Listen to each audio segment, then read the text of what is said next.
Bagaimana Anda melepaskan borgol ini? Ia melihat ke belakangnya ke arah selang, dengan mobil dalam keadaan mundur terlebih dahulu. Kemudian ia mendorong pedal gas. Borgol dan pipa itu memicu percikan api, tetapi masih tidak pecah. Wanita itu berulang kali membalikkan dan mendorong. Dia hendak mematahkan borgolnya, tetapi saat itulah petugas polisi Asuncion melihatnya. Mereka bergegas masuk ke dalam mobil dan mencoba menghentikannya. Satu hal mengarah ke hal lainnya. Wanita itu langsung melaju ke laut. Air mengalir deras. Polisi tidak punya pilihan selain melepaskan tangannya untuk melarikan diri. Wanita itu mengambil senjatanya dan berenang ke laut. Polisi datang untuk menangkapnya. Dia dilumpuhkan dengan senjatanya. Polisi itu kemudian diselamatkan oleh penjaga pantai.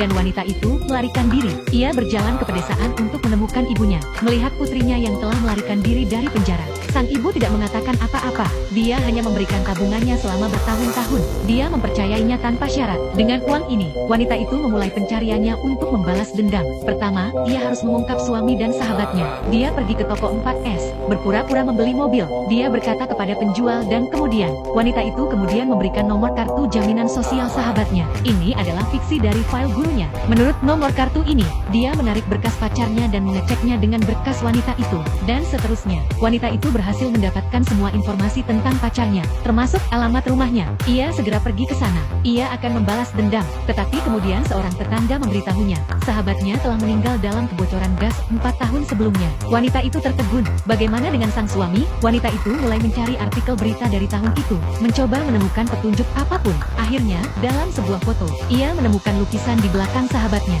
dari galeri favorit sang suami. Ini pasti dibeli oleh sang suami. Jadi, galeri itu pasti meninggalkan pesan dari suaminya. Wanita itu segera pergi ke galeri dan diam-diam, untuk mengetahui alamat suaminya. Tetapi tidak lama setelah ia pergi, polisi datang mengejarnya. Ternyata, seiring dengan berjalannya investigasi, ia mulai percaya bahwa wanita itu telah salah dituduh. Jadi, ia berkeliling mencari bukti. Ia ingin membantunya memecahkan kasusnya. Tetapi wanita itu tidak mempercayai polisi. Begitu dia melihatnya, dia pergi dengan mobil. Ia harus meninjau sendiri kasus ini. Malam itu, ia mengenakan gaun mewah. Ia datang ke pesta suaminya. Sekarang dia adalah orang yang sangat sukses. Tidak ada yang tahu bahwa dia memperoleh kekayaannya dengan menjebak istrinya.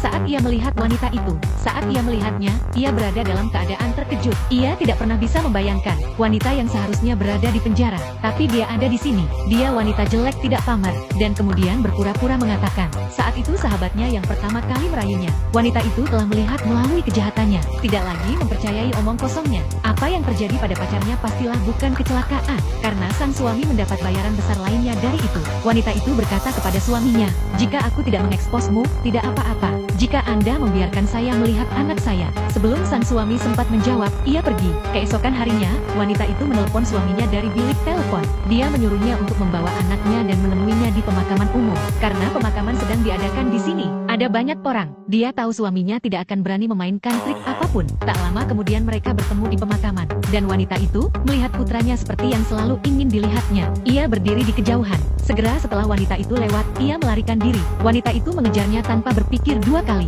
Siapa yang tahu bahwa ini adalah lintasan sang suami. Yang disebut anak itu hanyalah seorang aktor yang disewanya. Ia tiba-tiba muncul dari belakang wanita itu. Dia membuat wanita itu pingsan, dan kemudian pria ini, yang begitu putus asa, akan membekap istrinya hidup-hidup di dalam peti mati.